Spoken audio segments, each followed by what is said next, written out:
Alors bonjour à tous de nouveau. Puisque je parlais d'une leader du chaudron, j'ai l'impression qu'effectivement, comme j'ai dit, les cadres sociaux, institutionnels, mais surtout les cadres commerciaux libéraux à orientation libérale ne sont pas interrogés et on accable les employés et les étudiants qui vont devenir les employés et les employés qui vont devenir les étudiants par la haute placement, par la reconversion professionnelle dans une division permanente, un renouvellement permanent, sans parler des turnovers qu'il y a dans la recherche, etc. Donc on voit bien qu'il y a une pression qui est imposée sur le sujet.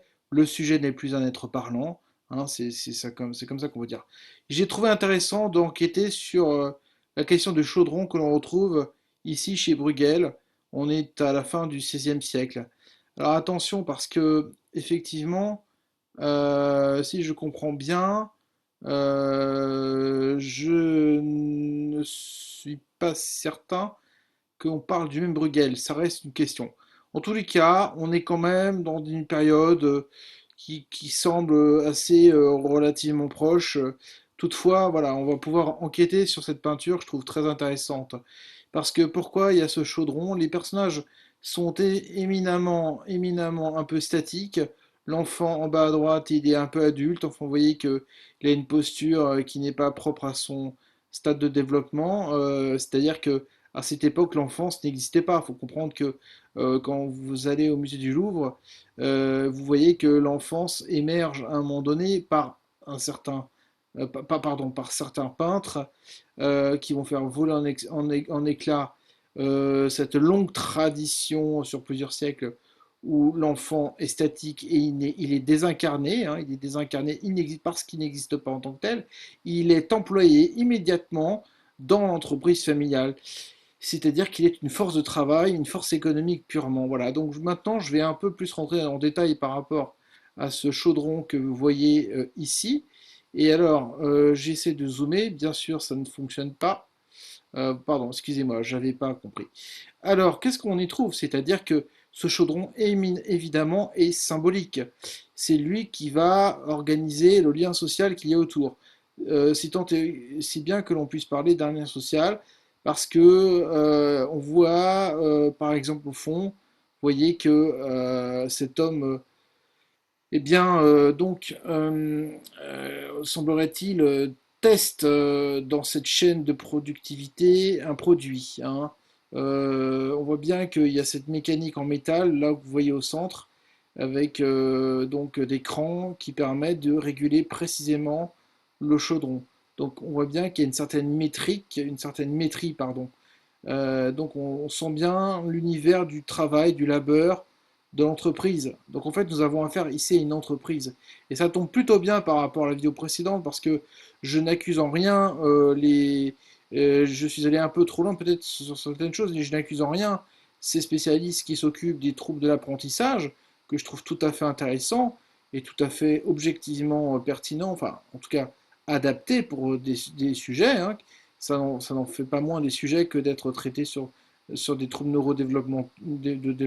neurodéveloppementaux, décidément, j'aurais pas à le dire. Mais effectivement, on voit bien que, si vous voulez, dans cette peinture, dans ce tableau, il y a un tourné-manège incroyable. On voit au fond un homme, une femme qui écrase dans une sorte de tonneau de cuve verticalement ou qui traite un produit par la force de leurs bras. Et là, on voit un homme qui, sur le côté, eh bien, utilise une masse pour l'enfoncer dans une forme concave, pardon, mais c'est pas très clair, on ne le discerne pas très bien. Et puis on voit ces enfants, je vous l'ai dit, et c'est ça qui est central dans ce que je dis dans cette vidéo par rapport à la vidéo précédente, c'est qu'on voit trois enfants qui n'ont pas une expression réellement d'enfant, tant ils sont, je vous ai dit, désincarnés tout à l'heure, juste à l'instant, tant ils sont raidis, euh, euh, désin- comment dire, ils sont dépossédés de leur énergie réelle, qu'est l'enfant, réellement même à cette époque-là. Les enfants ont toujours été des enfants. Bon, ils n'avaient peut-être pas les mêmes caractéristiques biologiques tout à fait à cause de l'enfoncement des générations dans le passé. Mais c'est sûr que quand on voit ça, on voit bien que effectivement, il y a quelque chose de raide, vous voyez, dans les postures, et que l'enfant devient une source, disons, de mobilisation de la mère par son sein, le sein qu'elle tend, opulent, euh, qui est nécessaire pour l'enfant, mais on le voit, c'est-à-dire qu'il n'y a pas de psychologie, si vous voulez. Et pour autant, et pourtant, on voit bien qu'il y a dans cette peinture des regards qui se jettent parfois les uns sur les autres, comme dans différentes parties de ce tableau au niveau de certains de ces personnages, mais des regards qui sont un peu aussi naïfs, euh, au fond, où il manque une certaine précision dans la spontanéité, et on voit bien que c'est plus, pour revenir à nos moutons, que ce chaudron, effectivement, a une place très importante, c'est-à-dire que on voit bien que le chaudron, il est à la fois interne au tableau, mais ce qu'il faut comprendre, c'est que la scène elle-même est interne au chaudron, qui lui représente l'ensemble du tableau. Finalement, le chaudron, ce n'est pas tant l'objet lui-même caractérisé, délimité par la forme de l'objet, mais ça va être l'objet au sens métaphorique, si vous voulez. C'est-à-dire que les enfants vont être des objets dans cette affaire, et les protagonistes adultes vont être des objets aussi qui vont représenter une autorité ou une force de main-d'œuvre purement économique, un maillon dans la chaîne économique, un maillon dans la chaîne de travail, de productivité, et dont on voit qu'effectivement, eh bien, si vous voulez, d'une certaine façon, tout le monde est un peu chosifié. À cela, on peut répondre que donc il n'y a pas, par conséquent et tautologiquement, deux sujets. En fait, nous avons affaire à des personnes qui ne se parlent pas. Ce sont des personnes qui se regardent, qui se dévisagent, qui s'observent, qui s'auscultent un peu. Elles s'auscultent, mais ça reste des regards égarés. Par exemple, on voit que la mère ne regarde pas son enfant. Elle ne regarde pas non plus les enfants qui sont trop loin d'elle, trop éloignés. Elle met sa main, elle tend sa main sur une perspective montante qui est fausse et artificielle, bien évidemment, mais au niveau du chaudron. Donc pour elle, voilà, il y a une pression dans ce chaudron qui est essentielle. C'est un peu la batterie même de cette synergie absolument essentielle pour faire en sorte que ces personnages soient animés comme des marionnettes, en tout cas animés d'une sorte de chi, de pardon, de chi ou de ki, effectivement, pour rejoindre le taoïsme, c'est-à-dire que le chaudron provoque cet élément énergétique, cette énergie yang nécessaire à une vie qui ne peut qu'exister que proportionnellement par rapport à la présence positionnée et fonctionnelle de chacun de ces protagonistes figurés dans ce tableau.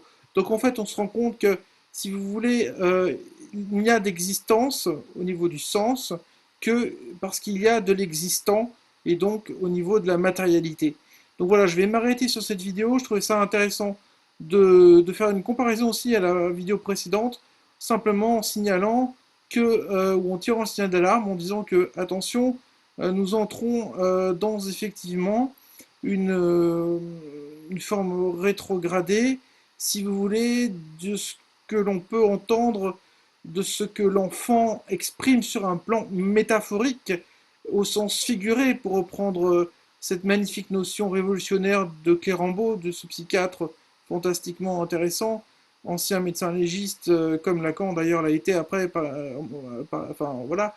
Et donc, si vous voulez, c'est vrai que effectivement, ces enfants en disent beaucoup sur leurs propres conditions et sur le regard qui est plaqué sur eux non seulement par le peintre, mais tel que le peintre le représente pour pour ce qu'il duplique de ce qui existe dans la société à son époque, c'est-à-dire un plaquage immédiat de l'enfance dans ces différents stades que l'on voit ici dans le tableau, un plaquage immédiat dans l'enceinte d'une productivité, et surtout qu'on peut comparer effectivement cette ingénierie socio-médicale, ou pardon, médico-psychologique, cette ingénierie qui affadit, aplatit l'enfant, et finalement le signifiant va faire parler l'enfant à sa place.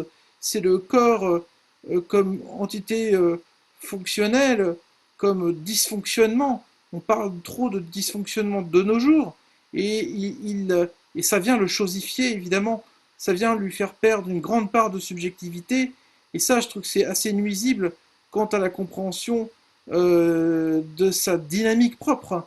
Il est évident que à ce moment-là, si vous voulez, la question de l'inconscient est très décalée, puisque ce déterminisme-là, qui est l'inconscient, ce commandeur à bord qui est l'inconscient, euh, chez l'enfant en tout cas, vous voyez qu'il est dans ce tableau, tout ce qui recouvre le tableau lui-même, la scène lui-même, par une forme d'inconscience justement, une forme de non-contrôle sur cette productivité qui perd de son sens, cette productivité hors contrôle, extravagante et qui perd de son sens, qui est circulaire et qui est déviée d'une progression vers un idéal du moi, vers, enfin, qui va, enfin, en tout cas, plutôt qu'un idéal moi, d'une progression qui permettrait de donner une véritable consistance, enfin un véritable sens, donc de donner une certaine existence narcissique, irréductible à ces enfants-là, car les enfants ont droit à leur narcissisme irréductible aussi. Vous voyez, voilà, je voulais un peu revenir là-dessus, et vous voyez que cette ingénierie des troubles d'apprentissage me fait un peu froid dans l'eau dans la mesure où je considère que elle rejoint par ces aspects-là dont je vous parle ce tableau de ce Bruegel-là, de cette époque-là, sachant qu'il y a eu peut-être plusieurs Bruegel, mais en tout cas, effectivement, vous voyez que il y a une certaine continuité dans ces différents Bruegel, et puis, si je puis dire, il s'agit toujours d'interroger la vie en collectivité et de comprendre que le sens, il se fait dans le collectif. Il n'y a de sens aussi que dans le collectif, que dans la socialisation. Un phallus a du sens que s'il est collectivisé. Je parle du phallus en termes de concept, c'est-à-dire imaginaire et symbolique entre parenthèses. Donc, vous voyez que c'est absolument essentiel. Cet enfant interroge l'adulte. Il lui dit, mais qu'est-ce que tu fais? Qu'est-ce que tu fais de moi? Pourquoi je suis là? Il s'interroge sur je parle de cet enfant en bas à droite. Il s'interroge sur son immobilité, sur son statisme. Il est hébété. Il ne comprend pas. Il s'interroge. Il interroge l'adulte qui lui renvoie une non-réponse finalement par un visage froid, désincarné et lunaire. Et lui reste béant et l'enfant totalement délaissé. Il ne comprend plus. Donc finalement, cet enfant en bas à droite est le trou un peu de ce tableau sur le plan symbolique. Et surtout, il veut ouvrir un autre univers, c'est-à-dire finalement ce qui va s'en suivre d'une manière refoulée d'époque en époque jusqu'à notre époque, c'est-à-dire finalement eh bien, la place et le rôle même de la subjectivité, de la complexité de l'enfance qui n'est pas réellement exprimée justement par les arts plastiques, par la créativité, par l'éveil, par des choses qui justement le désengorgent de l'abrutissement. Voilà, on peut aller très loin, mais voilà, je trouvais ça intéressant de vous laisser ce commentaire. Je vous remercie beaucoup, à bientôt, merci beaucoup.